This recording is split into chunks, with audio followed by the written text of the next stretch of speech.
It's been 2 weeks and Justin Herbert is still in a walking boot.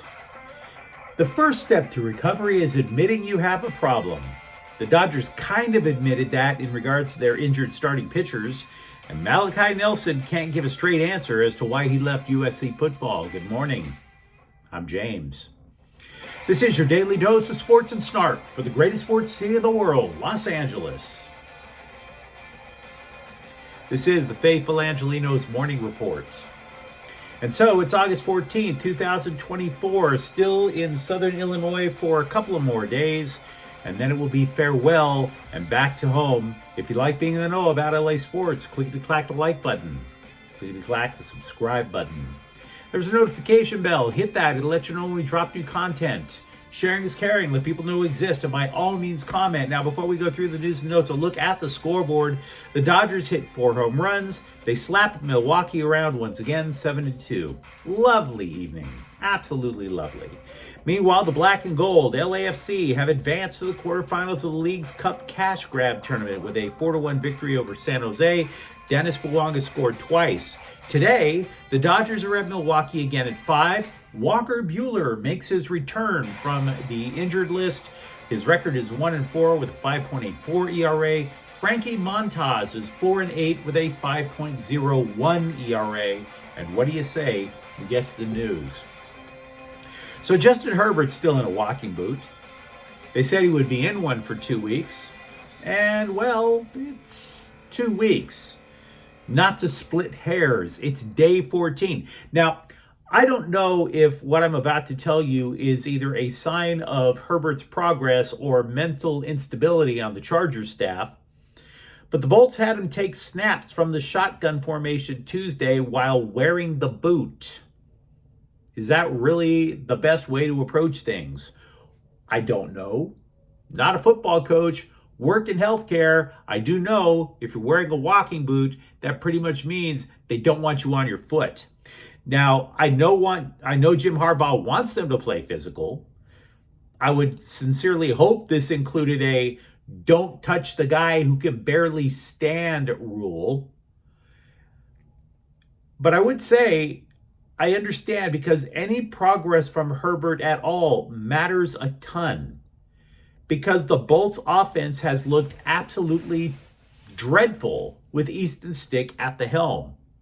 So dreadful, in fact, the play of quarterback when it's not Justin Herbert with the Chargers has been so bad that we can't even tell if the offensive unit is progressing at all. See, elite quarterbacks, yes, they mask your flaws.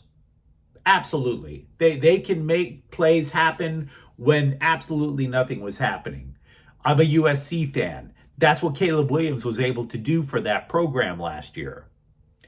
But without an elite quarterback, as a matter of fact, with an extremely substandard quarterback, you can't tell if when a play blows up, is it because of the rest of the players?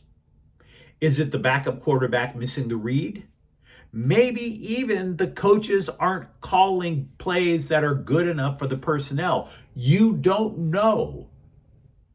Offensive coordinator Greg Roman did not go into specifics when asked this by the Scribes Tuesday. Quote, "Are there plays we'd like to have back? You better believe it. Not just a quarterback, but receiver, tight end, O-line, running back. That's pretty consistent in the first preseason game across the board. The bottom line is that's not the kind of football we want to put out there," unquote. And I'll just cut to the chase. You know it. I know it. We all know it. The Chargers need Justin Herbert, a healthy Justin Herbert, back as quick as possible because not only does this guy have to be able to digest yet another playbook, if this carries into the regular season, this really puts their postseason hopes in jeopardy. I realize I'm saying the obvious. Harbaugh, meanwhile, was invited back to Michigan to serve as honorary captain in an August 31st game against Fresno State. Look, it's basically an offer for him to walk on the field, take the curtain call, give the little parade wave, right? And he declined so that he could focus on the Chargers. which absolutely makes sense. Everybody frets over things like this, you know. What kind of reaction would he get?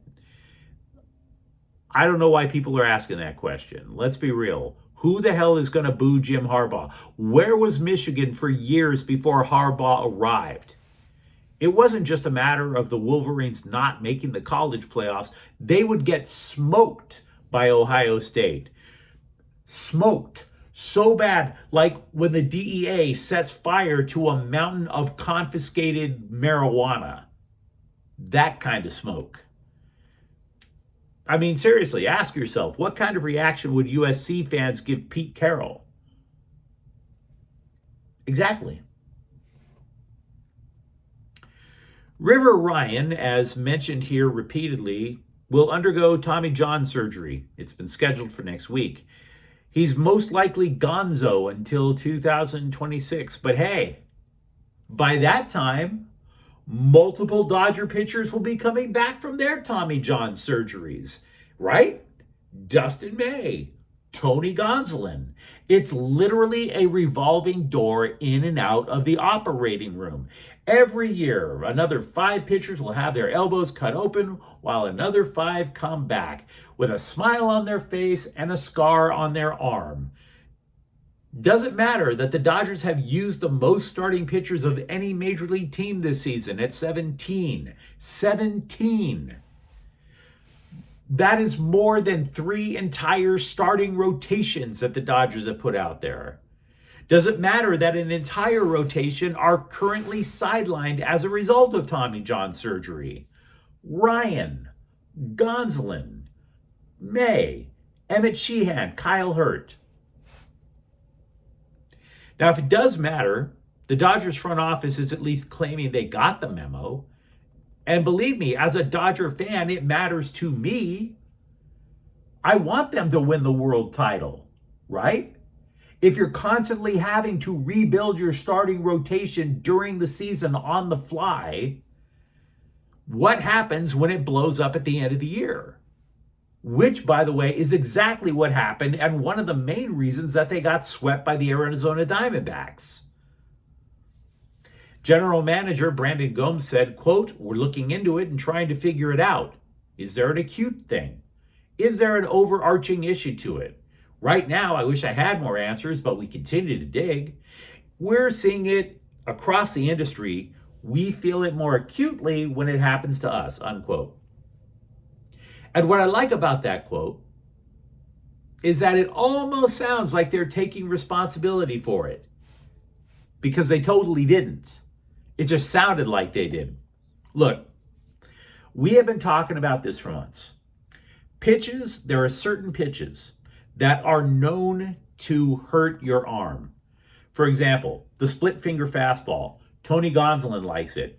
The split finger fastball is literally taking the equivalent of putting your iPhone between your 2 fingers. You will feel the strain on your ulnar collateral ligament, which is what snaps when you need to have Tommy John surgery.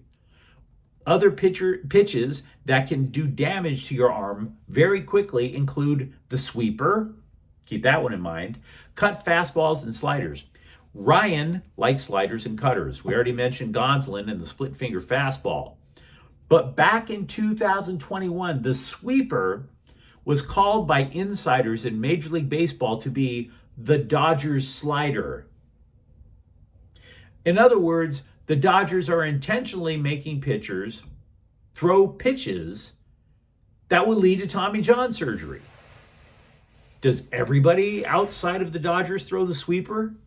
Certainly there are a number of pitchers that throw sliders. I don't deny that. And I do realize that it's a remarkable thing for the Dodgers to be tied for the best record in baseball despite all of these injuries. That's why you're not hearing me say, "Oh, Dave Roberts has to go," or anything like that. What I'm saying is these guys have to be transparent. Because if it's transparent, then we can finally find solutions, not just for the Dodgers, but for Major League Baseball as a whole. And by the way, these pitches that I'm talking about aren't executed with mixing speeds in mind.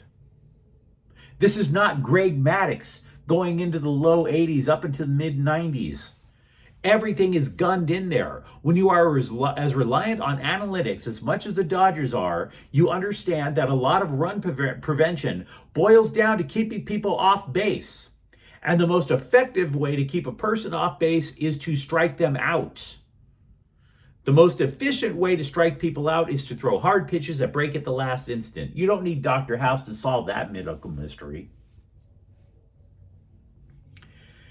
Yoshinobu Yamamoto threw a 40-pitch bullpen session Tuesday. He will join the Dodgers in St. Louis to throw a simulated game Friday. Meanwhile, over at USC, you might recall that Malachi Nelson was supposed to be the heir apparent to Caleb Williams. USC was supposed to be this natural fit for a dude who grew up in SoCal, played at Los Alamitos High School, wanted to play for Lincoln Riley so bad that he originally committed to Oklahoma, then followed Riley to USC. We were all assuming, not just you, we were all assuming this was a ride or die guy for Lincoln Riley. And if you're a Trojans fan like I am, you were envisioning just one bomb after another across the Coliseum to his high school teammate Makai Lemon, who also signed with SC. So ESPN tracked him down and asked him why he decided to transfer to a college town known for its potato museum. And if you're looking for a straight answer as to why Malachi Nelson went to Boise State, you're not going to get it. Quote, "I didn't want to leave. USC was my dream school. Coach Riley was the coach I wanted to play for. I never dreamt in a million years that I would leave," unquote. So let me repeat the question. Why leave? Quote, "It was supposed to be Caleb and then me. That was the whole thing. I think that goes back to a part of why it was so difficult for me to leave. This was supposed to happen," unquote. Now I want to pause here to let you know something as a former sports writer. If you follow high school sports at all, you will notice that not often will teenage athletes get interviewed, and this is the reason why. Teenage athletes are terrible to interview because they're teenagers. Teenagers think they know how the world works, but they darn sure don't know how to verbalize it. So eventually, Nelson admitted that even though he knew he was going to sit behind Williams, he didn't like sitting behind Williams. Quote, "I was sitting there thinking after the Nevada game, it was the first game in my entire life I had suited up and not played at least one snap. So it was going through that whole season, not playing football. It was really, really, really difficult for me to not have that," unquote. Which brings to mind another thing about teenagers. They're impatient. You're not going to start over a Heisman Trophy winner, dude. Had you stayed, you would likely be the number one right now over Miller Moss. Now, to be clear, Riley doesn't have a problem with Nelson. Nelson doesn't have a problem with USC. And I don't have a problem with Malachi Nelson either. Maybe he succeeds at Boise State. Maybe he doesn't. Boise State is not a bad football program. But the point I'm getting at is you are not going to get anything resembling stability from teenagers, even the ones who are elite college athletes. USC has flipped a third commitment away from the East Coast, speaking of stability with teenagers. Safety Kendarius Reddick, a four-star recruit who had originally agreed to Central Florida, though, is a very indecisive young man. He originally chose Auburn, then UCF, now USC. So you get the idea. He's considered the 15th best safety in the class of 2025. He's also the 17th commitment to the Trojans in that class, should he stay. I love hate. A lot of people hate me. Totally get it. Why end hate? You know, UCLA and Arizona basketball have agreed to continue their unique little play-a-haters ball by playing 3 games over the next 4 years. It is official. It'll start this December in Phoenix. They'll also meet in Vegas and LA. Now, if it's going to be the player-haters ball, we do not know if Buck Nasty and Silky Johnston will show up, but it would be lovely, absolutely lovely, because these two teams, it's not hyperbole to say they hate each other. They despise it, and I'm here for it, and it'll be lovely to see such a diverse array of mark-ass marks, trick-ass marks, skip-scaps, scallywags, heifers, hee-haws, and hooly-hoos. Now keep in mind, Arizona, if you don't believe the hate, Arizona had a UCLA player arrested 2 years ago. Arrested. Lovely to see the game take place in Phoenix, by the way, as opposed to the University of Arizona, because what hasn't been said about Tucson that hasn't already been said about Afghanistan? The player haters ball continuing between UCLA and Arizona. But you let me know what you think in the comments thread. Are you starting to get a little uneasy that Justin Herbert is still in a walking boot? Are you starting to hope maybe the Dodgers are getting the memo about how to treat starting pitchers? And if you enjoyed the content, don't forget to subscribe to Faithful Angelenos. We're talking LA sports every single day here. Thank you for watching. I'm James. We'll be back tomorrow. Faithful Angelenos is a Kian Cortel Queso production. Take care.